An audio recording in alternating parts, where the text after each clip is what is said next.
നമസ്കാരം. തെരഞ്ഞെടുപ്പ് ചിത്രം അവലോകനം ചെയ്യുന്ന പ്രത്യേക പരിപാടിയിലേക്ക് സ്വാഗതം. അടുത്തിടെ സമാപിച്ച ഹരിയാന ജമ്മു കശ്മീർ നിയമസഭാ തെരഞ്ഞെടുപ്പുകളുടെ ഫലം പുറത്തുവരാൻ ഇനി മണിക്കൂറുകൾ മാത്രം. ഫലപ്രവചനങ്ങളിൽ ഭൂരിഭാഗവും ഹരിയാനയിൽ കോൺഗ്രസിന് വ്യക്തമായ ഭൂരിപക്ഷം ഉണ്ടാകും എന്ന് എടുത്തു പറയുന്നു. ജമ്മു കശ്മീരിൽ തൂക്ക മന്ത്രിസഭയാണ് പലരും മുൻകൂട്ടി കാണുന്നത്. എക്സിറ്റ് പോളിൽ നിന്ന് എക്സാക്ട് പോളിലേക്ക് ഇനി അധിക ദൂരമില്ല. കർഷക രാഷ്ട്രീയത്തിൻ്റെയും കുടുംബാധിപത്യത്തിൻ്റെയും ഒക്കെ ഭാവി നിശ്ചയിക്കും ഹരിയാനയിലെ തെരഞ്ഞെടുപ്പ് ഫലം. ജമ്മു കശ്മീരിലെ രാഷ്ട്രീയ ഭൂപ്രകൃതി രൂപപ്പെടുത്തിയത് അബ്ദുള്ളയുടെയും മുഫ്തിയുടെയും ശക്തമായ പ്രാദേശിക താൽപ്പര്യങ്ങളാണ്. BJPയും കോൺഗ്രസും അതിനെ സ്വാധീനിച്ചു എന്നതും വാസ്തവം. ഭൂമിയിലെ സ്വർഗമായ കശ്മീർ ജനത ആരെ തുണയ്ക്കും? ഇന്ത്യൻ രാഷ്ട്രീയത്തിൽ രാഹുൽ ഗാന്ധിയുടെ കരുത്ത് എത്ര കണ്ട് വർദ്ധിച്ചു? മൂന്നാം തവണയും അധികാരത്തിലെത്തിയ മോദി സർക്കാർ ആദ്യ ജനായത്ത പരീക്ഷണശാലയിൽ എങ്ങനെ കരുത്തു തെളിയിക്കും? എന്ത് സാധ്യമാകും? 2024 അധികാരത്തിലെത്തിയ മൂന്നാം മോദി സർക്കാരിൻ്റെ പ്രകടനം കൂടി വിലയിരുത്തപ്പെടും ഈ തിരഞ്ഞെടുപ്പിൽ എന്നുറപ്പ്. എല്ലാം നാളെ അറിയാം. ഇനി വരാനിരിക്കുന്ന നിയമസഭാ തെരഞ്ഞെടുപ്പുകളിലേക്കുള്ള ഒരു ചൂണ്ടുപലക കൂടിയാണ് ഈ ഫലങ്ങൾ എന്ന് ഓർക്കണം. ലോക്സഭാ തെരഞ്ഞെടുപ്പിന് തൊട്ടു പിന്നാലെ നടന്ന ഈ നിയമസഭാ തെരഞ്ഞെടുപ്പുകൾ നിർണായകമാകുമ്പോൾ ജനം ആരെ തുണയ്ക്കും? എല്ലാവർക്കും പ്രത്യേക പരിപാടിയിലേക്ക് സ്വാഗതം.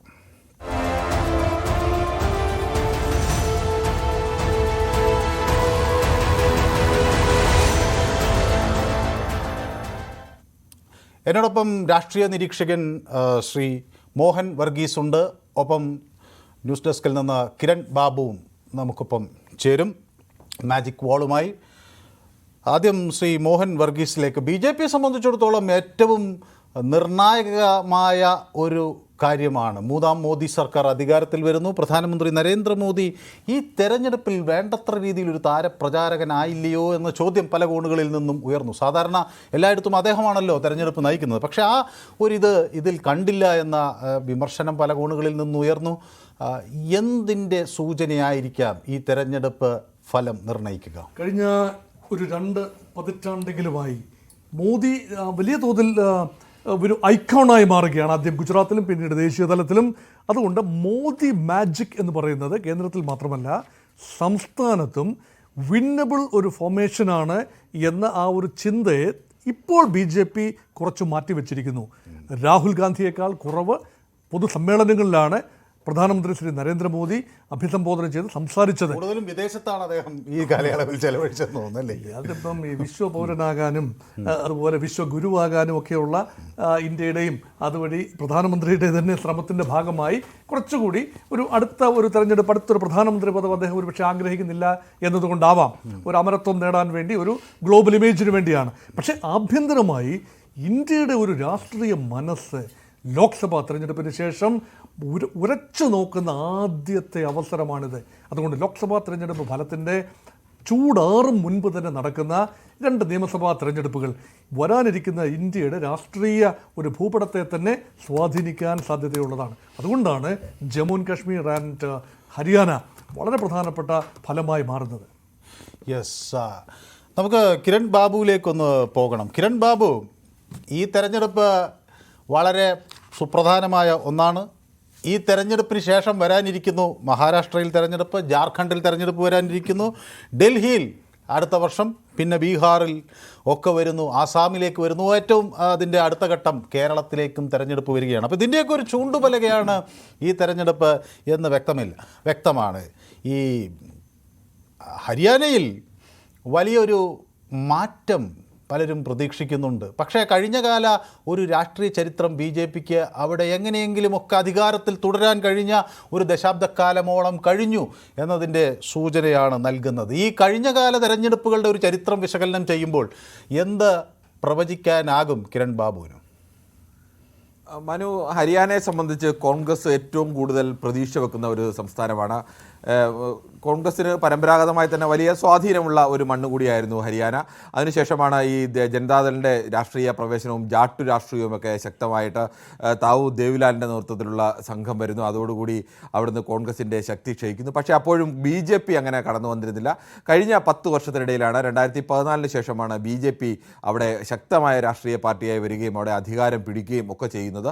ആ അധികാരം ഇക്കുറി തിരിച്ചു പിടിക്കാൻ കഴിയും എന്നുള്ള ഒരു വലിയ പ്രതീക്ഷയിൽ തന്നെയാണ് കോൺഗ്രസ്. നമുക്ക് പ്രധാനമായും എങ്ങനെയാണ് ഹരിയാനയുടെ ദേശീയ രാഷ്ട്രീയം അല്ലെങ്കിൽ ദേശീയ രാഷ്ട്രീയത്തിൽ ഹരിയാന എങ്ങനെയാണ് ഇടപെട്ടത് എന്നതുകൂടി നമുക്ക് പരിശോധിക്കേണ്ടതുണ്ട്.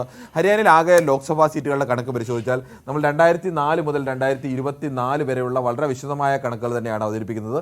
ആകെ 10 ലോക്സഭാ സീറ്റുകളാണ് ഹരിയാനയിലുള്ളത്. 2004 ഹരിയാനയിൽ കോൺഗ്രസിന് 9 സീറ്റും BJPക്ക് കേവലം 1 സീറ്റും മാത്രമാണ് ലഭിച്ചത്. ആ സമയത്ത് കോൺഗ്രസിനെ സംബന്ധിച്ച് കോൺഗ്രസിന് അപ്പുറത്തോളം മേൽക്കൈയുള്ള ഒരു സംസ്ഥാനമാണ്. കോൺഗ്രസ് ഭരണത്തിലിരിക്കുന്ന ഭൂപീന്ദർ സിംഗ് ഹൂഡ അധികാരത്തിലിരിക്കുന്ന സമയമാണ് അവിടെ 9-1 എന്നുള്ള അവസ്ഥയായിരുന്നു. അതിനുശേഷം 2009 വരുമ്പോഴും അവിടെ കോൺഗ്രസ് അധികാരം നിലനിർത്തുന്നു. ഈ ലോക്സഭയിലേക്ക് 9 സീറ്റുകൾ കോൺഗ്രസ് ജയിക്കുന്നു. അവിടെ 0 സീറ്റിലേക്ക് BJP പോകുന്നു. 1 സീറ്റിലേക്ക് അവിടെ ഹരിയാന ജനഹിത് പാർട്ടിയാണ് ജയിക്കുന്നത്. അങ്ങനെ കോൺഗ്രസിൻ്റെ സഖ്യ പാർട്ടി അവിടെ വിജയിക്കുന്നു. അവിടെ BJPക്ക് അപ്പോൾ പിടിച്ചു കയറാൻ കഴിയുന്നില്ല. പക്ഷേ 2014 ഇന്ത്യ ആകെ വീശിയടിച്ച വലിയ മോദി തരംഗമുണ്ടാകുന്നു. മോദി തരംഗത്തിലാണ് കോൺഗ്രസിൻ്റെ പ്രധാനപ്പെട്ട ശക്തി കേന്ദ്രങ്ങളാകെ തകർന്ന് തരിപ്പണമായി താഴെ വീഴുകയും BJP ഒറ്റയ്ക്ക് അധികാരത്തിലേറുന്ന ഒരു വലിയ ശക്തിയായി മാറുകയും ചെയ്യുന്നത്. ആ തെരഞ്ഞെടുപ്പിൽ കോൺഗ്രസ് പാടെ തകർന്നു വീഴുന്നു. കേവലം ഒറ്റ സീറ്റിൽ മാത്രമാണ് കോൺഗ്രസിന് ജയിക്കാനായത്. 7 സീറ്റിൽ അവിടെ ജയിച്ചത് BJP ആണ്. INLD എന്ന് പറയുന്ന പാർട്ടിക്ക് നേരത്തെ ദേവ്ലാലിൻ്റെ ജനതാദളിൽ നിന്നുണ്ട്. ആ ദേവ്ലാൽ കുടുംബത്തിൻ്റെ പാർട്ടിക്ക് ചൗത്താലയുടെ പാർട്ടിക്ക് ഓംപ്രകാശ് ചൗത്താലയുടെ പാർട്ടിക്ക് 2 സീറ്റ് ജയിക്കാൻ കഴിയുന്നു. അപ്പോൾ കോൺഗ്രസ് ഒന്നായി ചുരുങ്ങി എന്നത് ആലോചിക്കണം. ഹരിയാനയിലെ 3ാമത്തെ പാർട്ടിയായി കോൺഗ്രസ് മാറി എന്നത് ആലോചിക്കണം. 2019 എത്തുമ്പോഴേക്കും കോൺഗ്രസിൻ്റെ സ്ഥിതി തീരെ ദുർബലമായി. സംസ്ഥാനത്തെ അധികാരം പൂർണ്ണമായും നഷ്ടപ്പെടുന്ന അവസ്ഥയെത്തി. അത് 2014 തന്നെ നഷ്ടപ്പെട്ടു. അതോടുകൂടി കോൺഗ്രസ് 0 സീറ്റിലേക്കാണ് 10 സീറ്റും 10ൽ 10 നേടിയാണ് ഈ കഴിഞ്ഞ ലോക്സഭാ തെരഞ്ഞെടുപ്പിന് തൊട്ട് മുമ്പുള്ള ലോക്സഭാ തെരഞ്ഞെടുപ്പിൽ ഹരിയാനയിൽ BJP ജയിച്ചത്. സമ്പൂർണ്ണ BJPയുടെ വിജയം. മറ്റ് പാർട്ടികളെല്ലാം കോൺഗ്രസിനെ ആയാലും INLD ആയാലും എല്ലാം സമ്പൂർണ്ണമായും തന്നെ എഴുതി തള്ളിക്കൊണ്ട് BJPയുടെ ഒരു വൻപിച്ച തേരോട്ടമായിരുന്നു ഉണ്ടായത്. എന്നാൽ 2024 വരുമ്പോഴാണ് 5 എന്ന സീറ്റിലേക്ക് വരുന്നു. ആകെ 10 സീറ്റുകളിൽ കോൺഗ്രസ് 5 സീറ്റിലും BJP 5 സീറ്റിലേക്ക് വരുന്നു. തുല്യ ശക്തികളായി വരുന്നു. ഇങ്ങനെ തുല്യ ശക്തികളായി വരുമ്പോൾ തന്നെ ഒരു കാര്യം ആലോചിക്കണം. അവിടെയുള്ള ആകെ 90 ലോക്സഭാ സീറ്റുകളിൽ ഭൂരിഭാഗം സീറ്റുകളിലും 50-ലേറെ സീറ്റുകളിൽ അവിടെ അന്ന് ഭൂരിപക്ഷം ഉണ്ടായിരുന്നത് കോൺഗ്രസിനാണ്. നിയമസഭാ സീറ്റുകൾ എടുക്കുമ്പോൾ ലോക്സഭയിലേക്ക് 5 ആണെങ്കിൽ പോലും നിയമസഭാ സീറ്റുകളുടെ എണ്ണം ആ നിയമസഭയിലേക്ക് കൺവേർട്ട് ചെയ്ത് കഴിഞ്ഞാൽ അവിടെ കോൺഗ്രസിനായിരുന്നു മേൽക്കൈ എന്നതും പ്രത്യേകം ഓർക്കണം.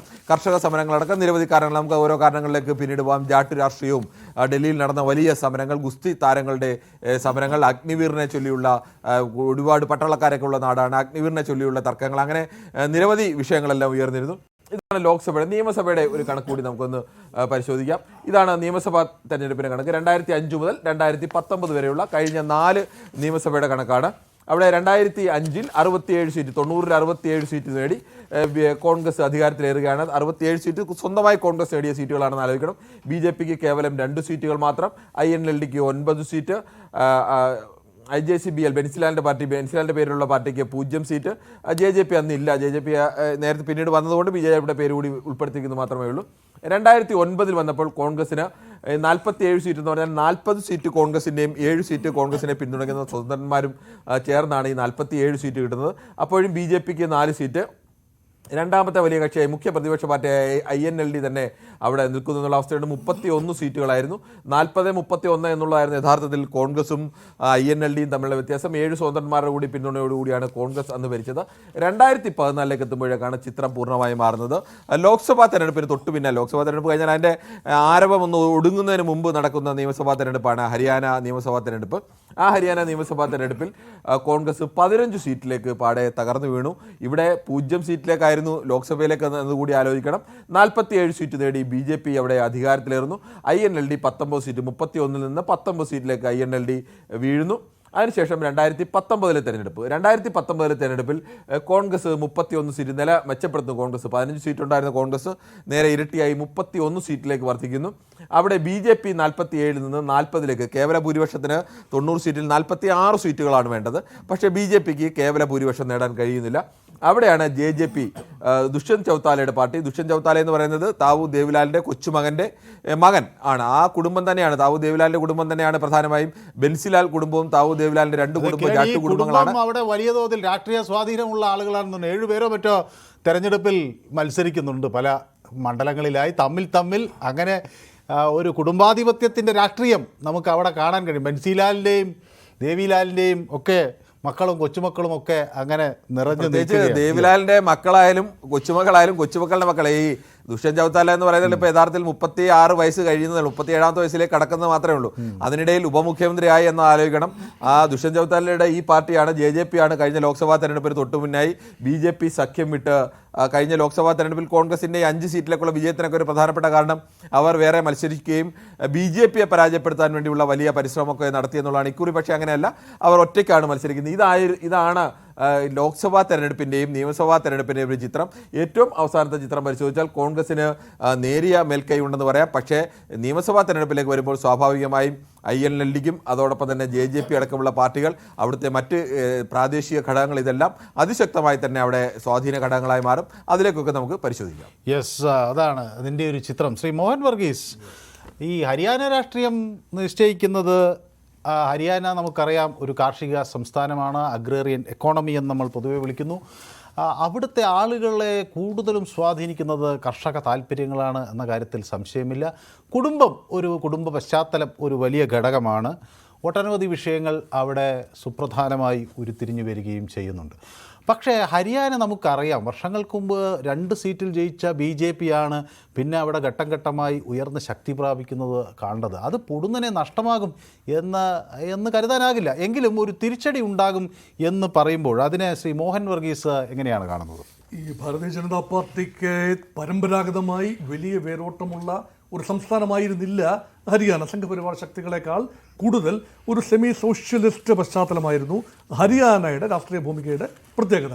അത് താവു ദേവിലാൽ, അദ്ദേഹത്തിൻ്റെ മകൻ ചൗട്ടാല, അദ്ദേഹത്തിൻ്റെ കൊച്ചുമക്കൾ, ഇങ്ങനെ സന്തതി പരമ്പരകളായി പല പാർട്ടികൾ. ലോക്ദൾ എന്ന പാർട്ടി, ഒറിജിനൽ ജനതാ പാർട്ടി തന്നെ ലോക്ദളിനെ കൂടെ ലയിച്ചുണ്ടായതാണ്. പിന്നീട് ലോക്ദൾ വേറെ മാറി, അത് പിന്നെ പല അവാന്തര വിഭാഗങ്ങളായി ചിതറിപ്പോകുന്ന കാഴ്ച കണ്ടു. ഇന്ന് ആ ഒരു സ്പേസ് വളരെ പരിമിതമാണ്. JJP ആയിക്കൊള്ളട്ടെ, INLD ആയിക്കൊള്ളട്ടെ, ഹരിയാന രാഷ്ട്രീയത്തിൽ ഇന്ന് നിർണായക ശക്തികളാണെന്ന് പറയാനാവില്ല. ആ ഒരു സ്ഥാനം ജാതി രാഷ്ട്രീയത്തിൻ്റെ തണലിൽ കോൺഗ്രസ് പാർട്ടി നഷ്ടപ്പെട്ടു പോയ ഒരു പ്രതാപം തിരിച്ചുപിടിക്കുന്നത് കാണുന്നു. ജാട്ടുകളാണ് ജനസംഖ്യയിൽ ഏറ്റവും അധികം നിർണായകമായ ഒരു ബാങ്ക് എന്ന് പറയുന്നത്. 27%, ഹരിയാന ജനസംഖ്യയുടെ 27% ജാട്ട് പോപ്പുലേഷനാണ്.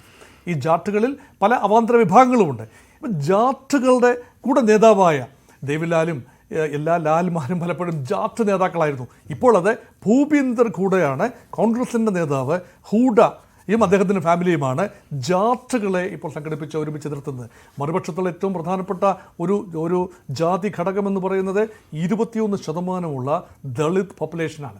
ഇവിടെ കുമാരി ഷെൽജ എന്ന കോൺഗ്രസ് നേതാവ് ദളിത് വിഭാഗക്കാരിയാണ്. അപ്പം നോൺ ജാട്ട് OBC അതും നിർണായക നമ്പേഴ്സിന് 20%-ഓളം വരുന്നു. അപ്പോൾ ഈ ദളിത്, ജാട്ട് ആൻഡ് നോൺ ജാട്ട്, ഈ ജാതി സമവാക്യം കണ്ടുകൊണ്ടായിരിക്കാം സ്വാഭാവികമായും തെരഞ്ഞെടുപ്പിന് ഏതാണ്ട് മാസങ്ങൾ അവശേഷിക്കുമ്പോൾ ഒരു പുതിയ സർക്കാർ അവിടെ അധികാരത്തിൽ കൊണ്ടുവരികയും ഒരു പുതിയ മുഖ്യമന്ത്രിയെ കൊണ്ടുവരികയും ചെയ്യുന്നത്. പിന്നോക്ക വിഭാഗത്തിൽ നിന്നുള്ള സൈനി എത്തുന്നു. അദ്ദേഹം ഒരു താരതമ്യേന യുവാവാണ്. അങ്ങനെ കുറെ കൂടി ഈ OBC വിഭാഗത്തിൻ്റെ വോട്ടുകൾ തങ്ങൾക്ക് അനുകൂലമാക്കാൻ ഈ സൈനി സർക്കാരിന് കഴിഞ്ഞിട്ടുണ്ടോ? അവസാനത്തെ കാലത്തെ പ്രവർത്തനത്തിന് വ്യക്തിപരമായി അദ്ദേഹത്തിനൊരു വ്യക്തിപ്രഭാവം അങ്ങനെ ഉണ്ടോ? അതോടൊപ്പം തന്നെ ഈ കോൺഗ്രസ് ലക്ഷ്യം വയ്ക്കുന്ന അത് വീണ്ടും ഈ പഴയ ജാതി രാഷ്ട്രീയം, അതിന് പ്രത്യേകിച്ച് ഹരിയാനയുടെ കുറെ കൂടി മുന്നോട്ട് വന്നിട്ടുള്ള പ്രദേശങ്ങളിൽ പഴയ ഫലം കിട്ടുമോ? ഇവിടെ ജാതി രാഷ്ട്രീയം മാത്രമല്ല ഇവിടെ പ്രധാനപ്പെട്ട ഘടകം. ജാതി രാഷ്ട്രീയം എല്ലാ കക്ഷികളും ഒളിഞ്ഞും തെളിഞ്ഞും ഉപയോഗിക്കുന്നുണ്ട്. ഇപ്പം നവദീപ് സിംഗ് സൈനിയെ മുഖ്യമന്ത്രി പദത്തിലേക്ക് പ്രതിഷ്ഠിച്ചതിൻ്റെ കാരണം മനോഹർലാൽ ഖട്ടറിനെതിരെ ഉണ്ട് എന്ന് കരുതപ്പെടുന്ന വളരെ വലിയ തോതിലുള്ള ആൻറ്റി ഇൻകംബൻസിയാണ്. കുറച്ചൊക്കെ ആ നഷ്ടപ്പെട്ടു പോയ പ്രതിച്ഛായ തിരിച്ചു പിടിക്കാൻ താരതമ്യേന ക്ലീൻ ഇമേജുള്ള സൈനി ഭരണകൂടത്തിന് കഴിഞ്ഞു എന്നത് വാസ്തവമാണ്. പക്ഷേ the damage is already done. അപ്പം ജാതി സമവാക്യങ്ങൾ ഒരു വശത്ത്, അതിൽ ഇപ്പോൾ കോൺഗ്രസ് കെട്ടിപ്പോക്കുന്ന ഒരു കോalition തന്നെയാണ് കൂടുതൽ പ്രാമുഖ്യം എന്ന് മാത്രം. എന്നാൽ അതോടൊപ്പം തന്നെ ചേർത്ത് വായിക്കേണ്ടതാണ് വളരെ വൈകാരികമായ മിനിമം 4 വിഷയങ്ങളെങ്കിലുമുണ്ട്. അതിൽ ഗുസ്തി താരങ്ങളുമായി ബന്ധപ്പെട്ട വിഷയം, അത് വിനേഷ് ഫോഗാട്ടിന് മെഡൽ നഷ്ടപ്പെടുന്ന ഒരു ഘട്ടം വരെ. ഏതായാലും ഞാൻ ആ വിഷയത്തിലേക്ക് വരാം. നമുക്ക് ഈ എക്സിറ്റ് പോളുകളുടെ കാര്യം ഒന്ന് നോക്കിയിട്ട് അതിലേക്ക് മടങ്ങിയെത്താം. കിരൺ, ഈ എക്സിറ്റ് പോളുകൾ കൂടുതലും അത് കോൺഗ്രസ്സിന് അല്ലെങ്കിൽ ഇന്ത്യ മുന്നണിക്ക് അനുകൂലമായ ഒരു നിലപാടാണ് പൊതുവെ പറയുന്നത്. അത് എത്രമാത്രം ഇപ്പോൾ എക്സിറ്റ് പോളുകളുടെ സമയം കഴിഞ്ഞു. ഇനി ഞാൻ നേരത്തെ സൂചിപ്പിച്ചതുപോലെ എക്സാറ്റ് പോളിലേക്ക് പോകാൻ ഇനി മണിക്കൂറുകൾ മാത്രമേ ഉള്ളൂ. എന്ത് സൂചനകൾ നമുക്കതിൽ നിന്ന് നൽകണം? ഈ മുൻകാലങ്ങളിൽ പലപ്പോഴും ഇത് വേണ്ടത്ര രീതിയിൽ പ്രതിഫലിച്ചിട്ടില്ല എന്നുകൂടി നമ്മൾ ഓർക്കണം.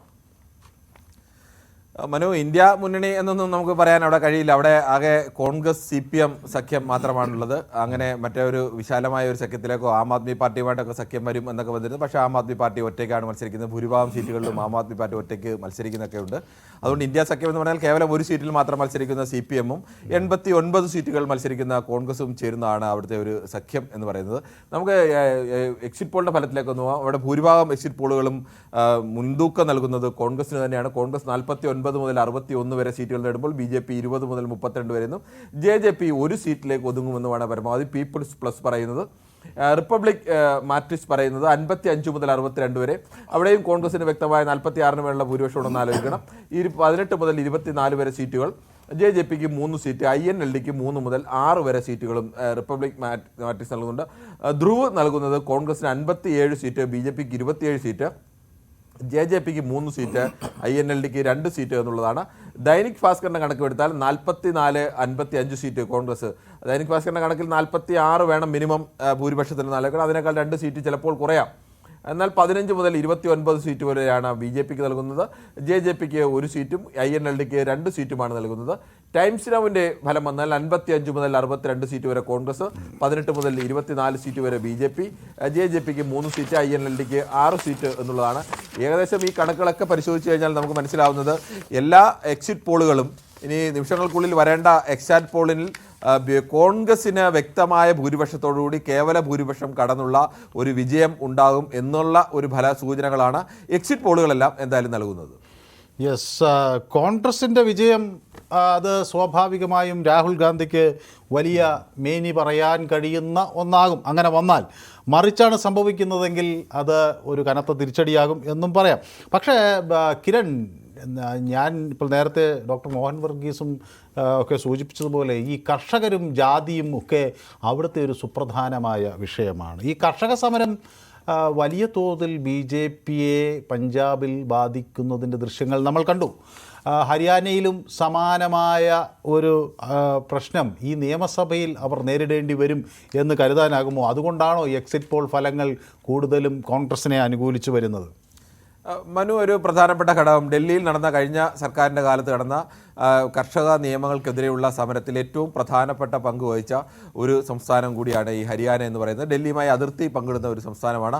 പഞ്ചാബ്, ഹരിയാന, പടിഞ്ഞാറൻ UP തുടങ്ങിയ സ്ഥലങ്ങളിലെ അവിടെ നിന്നാണ് ഏറ്റവും കൂടുതൽ കർഷകർ ഇവിടെ എത്തുകയും സമരം ചെയ്യും. പ്രത്യേകിച്ച് ജാട്ട് വിഭാഗത്തിലുള്ള കർഷകരാണ്. അങ്ങനെ ഒരു ബന്ധം കൂടി ജാട്ടിനെയും കൂടി ചേർക്കുമ്പോൾ അതുകൂടി നമുക്ക് ചേർക്കേണ്ടി വരും. ആ കർഷക സമരത്തിന് മിനിമം സപ്പോർട്ട് പ്രൈസ്, അതിന് ഒരു നിയമ പരിരക്ഷ വേണമെന്നുള്ളത് പ്രധാനപ്പെട്ട ആവശ്യം.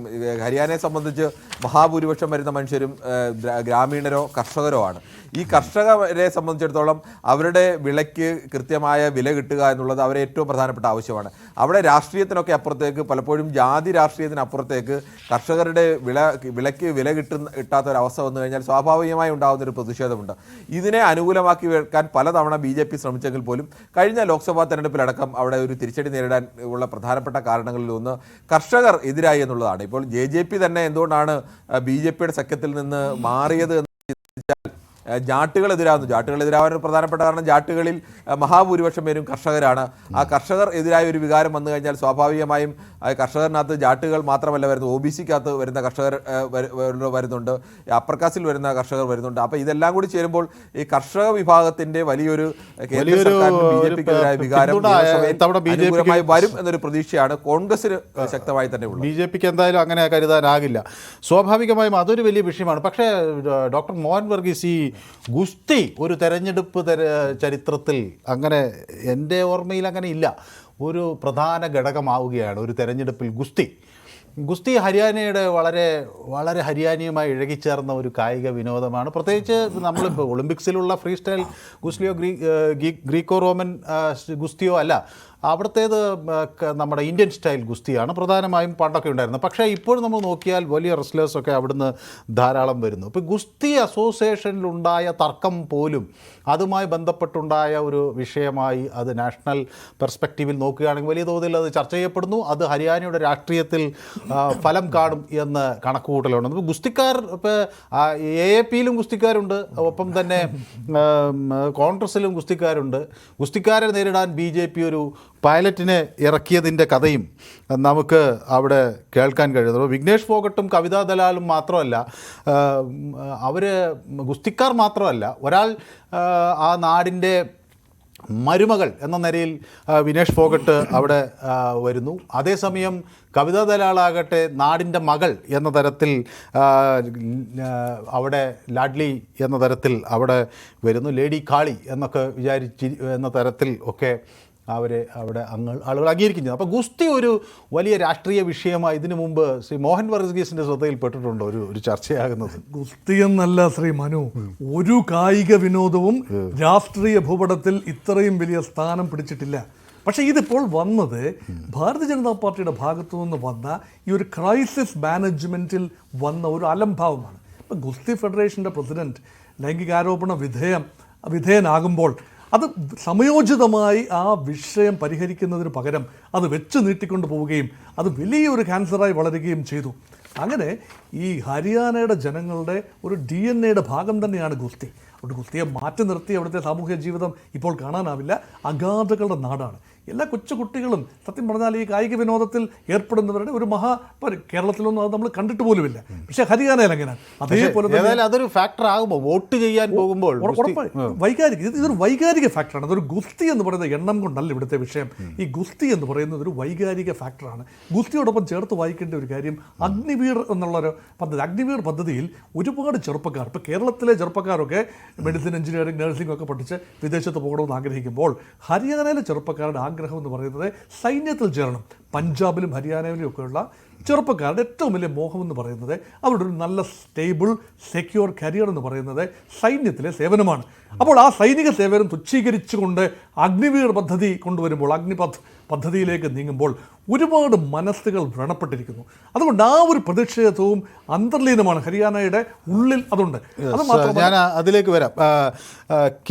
കിരൺ ഈ ഗുസ്തിയെ എങ്ങനെയാണ് കാണുന്നത്? പ്രത്യേകിച്ച് ഈ ലുലാനയിൽ ആര് ജയിക്കുമെന്നാണ് കിരൺ കരുതുന്നത്? കാരണം അവിടെ ഞാൻ മനസ്സിലാക്കുന്നത് സ്വാഭാവികമായി അവിടെ അങ്ങനെ വലിയൊരു ശക്തി അവിടെ കോൺഗ്രസ്സിനില്ല, ആം ആദ്മി പാർട്ടിക്കില്ല. അവിടെ വിനേഷ് ഫോഗട്ടിന് ഇറക്കിയ ഒരു പരീക്ഷണത്തിന് അവർ ശ്രമിക്കുന്നു. പക്ഷേ അവിടെ BJP സ്ഥാനാർത്ഥി യോഗേഷ് ബൈരഗി അവിടെ ശക്തനായ ഒരു സ്ഥാനാർത്ഥിയാണ്. നേരത്തെ അവിടെ INLD ജയിച്ചിട്ടുണ്ട്. വേണമെങ്കിൽ സുരേന്ദ്ര ലാത്തർ അവിടെ മത്സരിക്കുന്ന നിലയിലേക്ക് അദ്ദേഹത്തിലേക്കും വിജയം വരാം. അതിനപ്പുറത്തേക്ക് ആ മണ്ഡലത്തിൽ അതെന്തെങ്കിലും ഒരു പ്രതിഫലനം ഉണ്ടാക്കുമോ, അതോ സംസ്ഥാന വ്യാപകമായൊരു തെരഞ്ഞെടുപ്പിൽ അതൊരു അനുകൂലമായ കാറ്റ് കോൺഗ്രസിന് നൽകുമെന്നതിനപ്പുറത്തേക്ക്? മനു, അതിനകത്ത് ആ ഒരു മണ്ഡലത്തിൽ വിനേഷ് ഫോഗട്ട് വിജയിക്കുമോ തോൽക്കുമോ എന്നുള്ള അല്ല വിഷയം. ഹരിയാന എന്ന് പറയുന്ന സംസ്ഥാനത്തെ സംബന്ധിച്ച് ഗുസ്തി എന്ന് പറയുന്നത് ഹരിയാനയിലെ ഓരോ ഗ്രാമത്തിലും അവരുടെ എത്രയോ തലമുറയായി അവരുടെ ഓരോ ഗുസ്തിയുടെ വീരകഥകൾ അവരുമായിട്ട് ഇങ്ങനെ ബന്ധപ്പെട്ടിരിക്കുകയാണ്. ഞങ്ങളുടെ ഗ്രാമത്തിലെ ഇന്നയാൾ ഞങ്ങളുടെ മുത്തച്ഛനായിരുന്നു, അല്ലെങ്കിൽ ബന്ധുവായിരുന്നു, ഞങ്ങളുടെ ഗ്രാമത്തിൽപ്പെട്ട ആളാണ് ഗുസ്തിയിൽ പോയി മലർത്തിയടിച്ചത്. ഇപ്പോൾ ഇന്ത്യയിൽ തന്നെ ഇന്ത്യക്ക് കഴിഞ്ഞ ഒരു 10-20 വർഷത്തിനിടയിൽ ഇന്ത്യക്ക് അന്താരാഷ്ട്ര തലത്തിൽ ഒളിമ്പിക്സിലായാലും അല്ലെങ്കിൽ മറ്റ് എല്ലാ ഗെയിംസിലും ഗുസ്തിക്ക് മെഡൽ നേടിയ ആളുകളെയൊക്കെ പരിശോധിച്ച് കഴിഞ്ഞാൽ അതിൽ ഭൂരിപക്ഷം പേരും അവരെല്ലാം നമ്മൾ ഈ പറയുന്ന സാക്ഷി മാലിക് ആയാലും ഈ ബജ്രംഗ് പൂനി ആയാലും ഇവരെല്ലാവരും ഹരിയാനക്കാരാണ്. ഹരിയാനയിൽ പ്രത്യേകിച്ച് ജാട്ട് വിഭാഗത്തിൽപ്പെടുന്നവരാണ് ഇവരിൽ ഭൂരിപക്ഷം പേരും. ഹരിയാനക്കാർക്ക് ഈ ഗുസ്തി എന്ന് പറയുന്നത് അവരുടെ ഒരു അഭിമാന വൈകാരികത എന്നൊക്കെ പറയാവുന്ന തരത്തിലേക്ക് അവർ ബന്ധപ്പെട്ട് നിൽക്കുകയാണ്. ഈ കർഷകൻ പ്ലസ് ജാട്ട് അത് തന്നെയാണ് ഒരു നമ്മൾ അങ്ങനെ തന്നെയാണ് അതിന് തലക്കെട്ട് കൊടുത്തതും. ജാട്ട് രാഷ്ട്രീയവും കർഷകൻ ഗുസ്തി പ്ലസ് ജാട്ട് അത് തന്നെയാണ് അതിനകത്ത് വരുന്നത്. കർഷകരുടെ ഒരു ഭാഗത്ത് കർഷകരുടെ താല്പര്യം, ഈ ഇവരുടെ ഒരു ഗുസ്തി എന്ന് പറയുന്ന ഒരു വീറോടെ പോരാടുക എന്നുള്ള ഒരു പോരാട്ട മനസ്സുണ്ടല്ലോ, ആ പോരാട്ട മനസ്സ് തന്നെയാണ് കർഷകർക്കുള്ളതും. ഈ ഗുസ്തി താരങ്ങൾ തെരുവിലടക്കം പ്രതിഷേധിക്കുന്നു. അവർ അവസാനം അവരുടെ ഗുസ്തി താരം എന്നൊക്കെ അവർ രൂപപ്പെടുത്തി പാനിപ്പത്ത് പോലുള്ള സ്ഥലങ്ങളൊക്കെ എന്ന് പറയുക, സോനപ്പത്ത് പോലുള്ള ഗ്രാമങ്ങളെന്നൊക്കെ പറഞ്ഞാൽ ആ ഗ്രാമത്തിൽ തന്നെ ഗുസ്തിക്ക് വേണ്ടി മാത്രം ഒഴിഞ്ഞു വെച്ചാണ്. കുഞ്ഞുങ്ങളെ ചെറിയ പ്രായത്തിൽ തന്നെയാണ്, നമ്മുടെ കുഞ്ഞുങ്ങളെ നമ്മൾ പുറത്തേക്ക് വിടാത്ത പ്രായത്തിലാണ് 5-6 വയസ്സുള്ളപ്പോഴേ ഗോതയിലേക്ക് വെളുപ്പാങ്കാലത്തെ 4 മണിക്ക് വിട്ട് അന്ന് മുതൽ തുടങ്ങുന്ന പ്രാക്ടീസാണ്. ആ തരത്തിലേക്ക് അവർക്കൊരു വൈകാര്യതയുണ്ട്. അവർ ഫൈറ്റ് ചെയ്തത് എങ്ങനെയാണ്, അവരവസാനം ഗംഗയിലേക്ക് അവരുടെ മെഡൽ ഒഴുക്കി കളയുമെന്ന് പറഞ്ഞപ്പോൾ ഇവരത് വിട്ടുതരാൻ തയ്യാറായത്, അല്ലെങ്കിൽ ആ തീരുമാനം ഉപേക്ഷിക്കാൻ തയ്യാറായത് കർഷക നേതാക്കൾ എത്തിയപ്പോഴാണ്. ഈ കർഷക നേതാക്കളും ഗുസ്തി താരങ്ങളുമായി ആ തരത്തിലേക്കുള്ള ബന്ധമുണ്ട്. അതിനൊപ്പം ഈ ജാതി ഘടകം കൂടെ ചേരുന്നുണ്ട്. അതാണ് പറഞ്ഞ കർഷകർ, അതോടൊപ്പം തന്നെ ഗുസ്തി താരങ്ങൾ, ജാട്ട് എന്ന് പറയുന്ന 27% വരുന്ന ജാട്ട് വിഭാഗം, ഇത് മൂന്നും കൂടി ചേരുമ്പോൾ സ്വാഭാവികമായും അത് ഹരിയാനയിൽ ആകെ ഉണ്ടാക്കുന്ന ഒരു വൈകാരികതയുണ്ട്. ആ വൈകാരികത ഇപ്പോൾ BJPക്ക് എതിരാണ്. നമുക്ക് അനിവാര്യമായതുകൊണ്ടാണ് കിരൺ പെട്ടെന്ന് മടങ്ങിയെത്താം. Short break.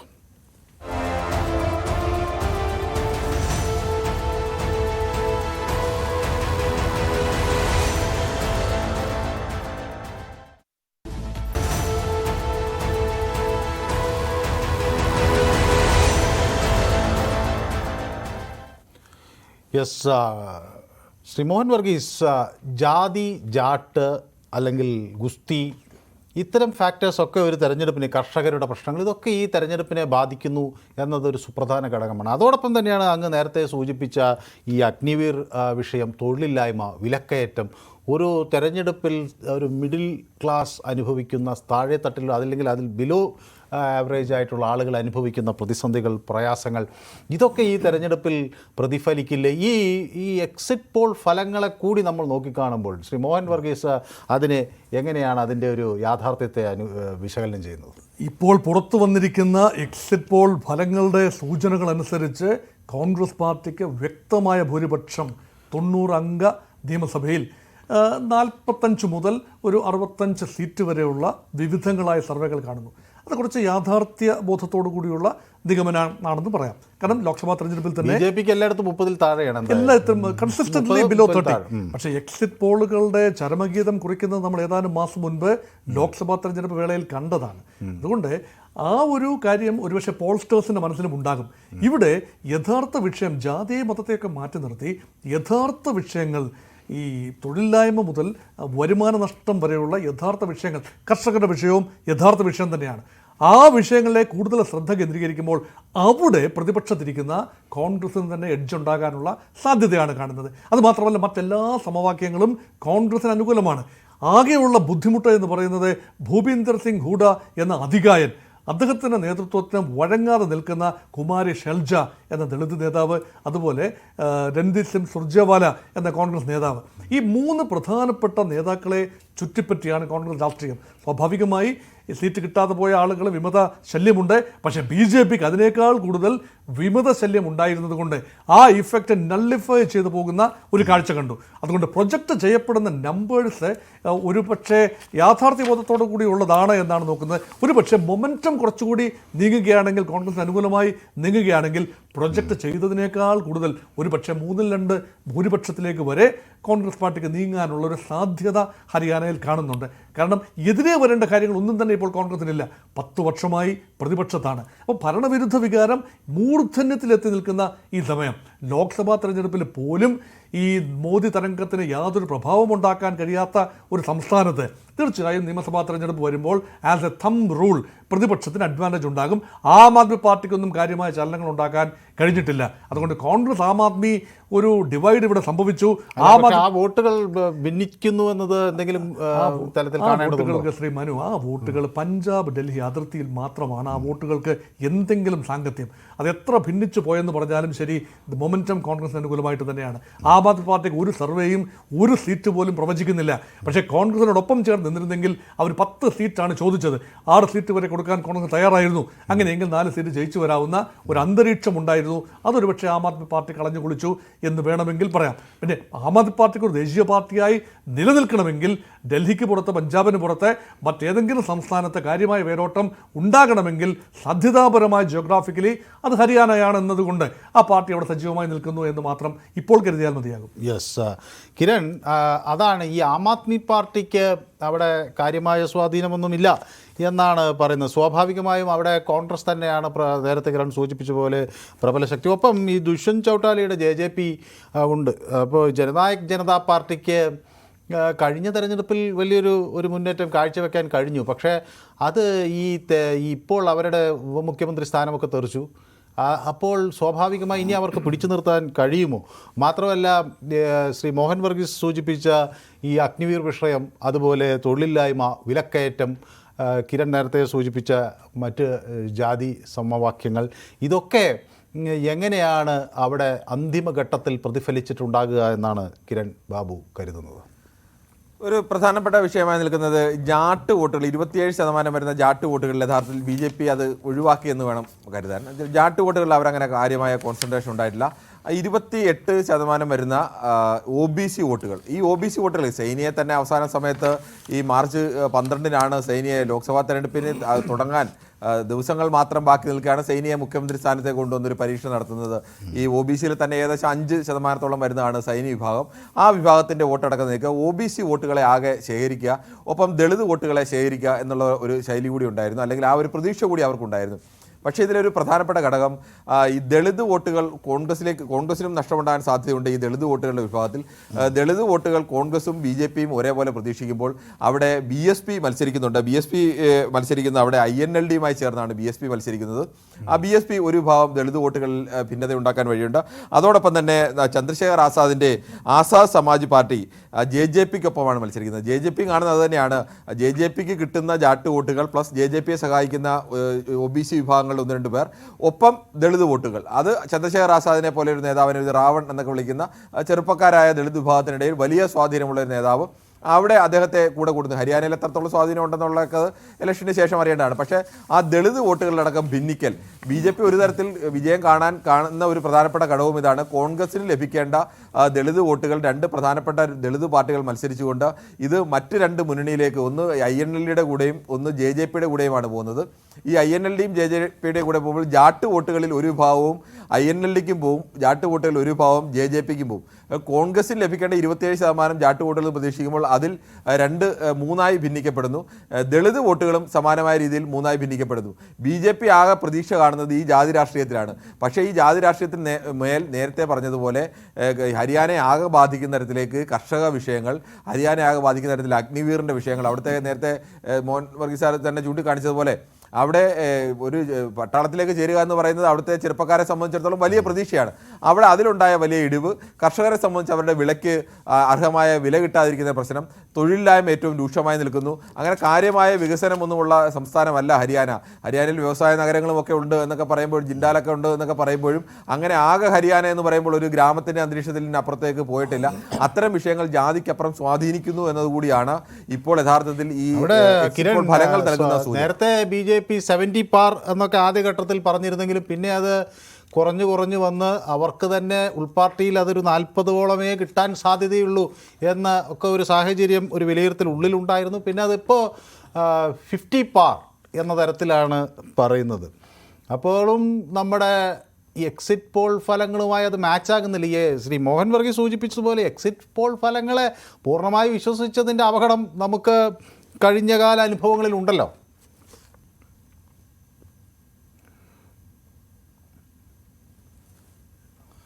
Yes Kiran Babu. അത് തന്നെ മനു, കഴിഞ്ഞ ലോക്സഭാ തെരഞ്ഞെടുപ്പിനെ സംബന്ധിച്ചിടത്തോളം എക്സിറ്റ് പോൾ ഫലങ്ങൾ അപ്പാടെ തെറ്റിപ്പോകുന്ന ഒരവസ്ഥയിലേക്ക്, അല്ലെങ്കിൽ BJP അനായാസമായ ഒരു വിജയം നേടും എന്നുള്ള തരത്തിലേക്കൊക്കെ ആയിരുന്നു പ്രവചനങ്ങൾ.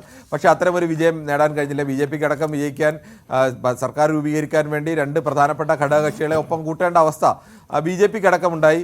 പക്ഷേ നേരത്തെ ഈ സൂചിപ്പിച്ചതുപോലെ കഴിഞ്ഞ പ്രാവശ്യം ഉണ്ടായ വീഴ്ചകൾ കൂടി കുറെ പരിഹരിക്കാൻ സ്വാഭാവികമായും ഈ എക്സിറ്റ് പോളുകാർ ശ്രമിക്കുമെന്നുള്ളത് ഒരു ഘടകം. മറ്റൊന്ന്, ഹരിയാനയിലെ രാഷ്ട്രീയം, കഴിഞ്ഞ തവണത്തെ ലോക്സഭാ തെരഞ്ഞെടുപ്പിന്റെ രാഷ്ട്രീയം പരിശോധിച്ചാൽ നമ്മൾ നേരത്തെ സൂചിപ്പിച്ചു, അവിടെ 5-5 ആണ് ലോക്സഭയിലേക്ക്. 5 സീറ്റ് BJPക്ക്, 5 സീറ്റ് കോൺഗ്രസ് ലഭിക്കുന്നു. ആ കോൺഗ്രസിന് 5 സീറ്റും BJPക്ക് 5 സീറ്റും ലഭിക്കുമ്പോൾ ആകെ ഉണ്ടായിരുന്ന സീറ്റുകളിൽ 90 സീറ്റുകൾ, 52ഓളം സീറ്റുകളിൽ ഭൂരിപക്ഷം ലഭിക്കുന്നത് കോൺഗ്രസിനാണ്. അവിടെ വ്യക്തമായ മേൽക്കൈ ലോക്സഭാ കാലത്ത് തന്നെ കോൺഗ്രസിന് ഉണ്ട്. അവിടെ BJPയുടെ സീറ്റ് അപ്പോഴും 40-ൽ താഴെയിലേക്ക് BJPയുടെ സീറ്റുകൾ നിൽക്കുകയാണ്. ആ ഘട്ടത്തിൽ JJPക്ക് ഉണ്ടായിരുന്ന ഒരു വലിയൊരു മുന്നേറ്റമൊക്കെ ഉണ്ട്. JJP ഒരു കർഷക പാർട്ടി എന്ന നിലയ്ക്ക് ദുഷ്യന്ത് ചൗത്താല ഒരു ചെറുപ്പക്കാരൻ എന്ന നിലയ്ക്കും മോദിക്കെതിരെ അടക്കം ഒരു നിലപാട് സ്വീകരിച്ച ആൾ എന്ന നിലയ്ക്കൊക്കെ അദ്ദേഹത്തിനുണ്ടായിരുന്ന ഒരു മേൽക്കൈ ഉണ്ടായിരുന്നു. പക്ഷേ കോൺഗ്രസ് ആ മേൽക്കൈയെ ഒരു വലിയ പരിധിവരെ മറികടന്നു എന്ന് വേണം കരുതാൻ. ഇതിൽ ഒരു ചെറിയ സൂചന കൂടിയാണ് അശോക് തൻവർ. കോൺഗ്രസ് നന്നേ ചെറിയ പ്രായത്തിൽ തന്നെ ഈ 40കളിൽ നിൽക്കുന്നതിന് മുമ്പ് തന്നെ അദ്ദേഹം ഹരിയാന PCCയുടെ പ്രസിഡന്റ് ആയതാണ്. അത് യഥാർത്ഥത്തിൽ ഇന്ത്യൻ രാഷ്ട്രീയത്തിൽ വിപ്ലവമായിരുന്നു. ഹരിയാന പോലെ ജാതി രാഷ്ട്രീയം വലിയ സ്വാധീനം നിശ്ചയിക്കുന്ന ഒരു സ്ഥലത്ത് ദളിത് വിഭാഗത്തിൽ നിന്ന് ഒരാൾ കോൺഗ്രസിന്റെ അധ്യക്ഷ സ്ഥാനത്തേക്ക്, രാഹുൽ ഗാന്ധിയുടെ അല്ല അങ്ങനെ അയാൾ അത് മാത്രമല്ല, അശോക് തൻവാർ എൻ്റെ കൂടെ പഠിച്ച ആളാണ്. ഞങ്ങൾ ഒരുമിച്ച് ഒരേ ക്ലാസ്സിൽ പഠിച്ചവരാണ്. തൻവർ ഇപ്പോൾ വീണ്ടും തിരിച്ച് അവസാന നിമിഷം അമിത്ഷായുടെ യോഗത്തിൽ നിന്ന് ഇറങ്ങിയാണ് നേരെ വന്ന് കോൺഗ്രസിലേക്ക് തിരിച്ചെത്തിയിരിക്കുന്നത്. അപ്പൊ അശോക് തൻവറും കുമാരി അയാൾ NSUവിന്റെ അഖിലേന്ത്യാ അധ്യക്ഷനായാണ് വരുന്നത്. അപ്പോൾ ഇടത് കോട്ടയായ JNUവിൽ കോൺഗ്രസിന് വേണ്ടി ഇറങ്ങുകയും ആദ്യം അവിടെ ശക്തമായ ഒരു തെരഞ്ഞെടുപ്പ് പ്രചരണം കാഴ്ചവെച്ച ആ മികവിൻ്റെയൊക്കെ അടിസ്ഥാനത്തിൽ പിന്നോക്ക വിഭാഗത്തിൽ നിന്ന് ഉയർന്നു വന്ന NSUവിൻ്റെ ഒരു പ്രധാനപ്പെട്ട ദേശീയ നേതാവായി മാറുകയും അങ്ങനെ വന്നു. ഏതായാലും അത് കിരൺ തുടരാം. പ്രധാനമായും അത് തന്നെയാണ് സൂചിപ്പിച്ചത്. ഈ അശോക് തൻവറിനെ പോലെ ഒരാളെ നമ്മൾ കാണേണ്ടത്, അശോക് തൻവർ കൃത്യമായി കോൺഗ്രസിൽ നിന്ന് BJP അധികാരത്തിലേക്ക് വരുന്ന സമയത്ത് ആ പക്ഷത്തേക്ക് ചാടുന്നു. അങ്ങനെ അധികാരം ആർക്ക് വരുന്നു ആ പക്ഷത്തേക്ക് ചാടുന്ന ഒരു നേതാവ് കൂടി. 5ാമതാണ് തിരിച്ചെത്തി. ഇപ്പോൾ 5ാമത്തെ ചാട്ടത്തിലാണ് തിരിച്ച്. അത് അമിത്ഷായുടെ യോഗത്തിൽ ഒപ്പമുണ്ടായിരുന്ന് BJPക്ക് വേണ്ടി പ്രചരണം നടത്തിയിട്ടാണ് നേരെ കോൺഗ്രസിലേക്ക് വരുന്നത്. ഏതായാലും കിരൺ, ഒരു ചെറിയ ഇടവേള അനിവാര്യമായതുകൊണ്ടാണ് ഒരു ചെറിയ ഇടവേള എടുത്ത് പെട്ടെന്ന് മടങ്ങിയെത്തും.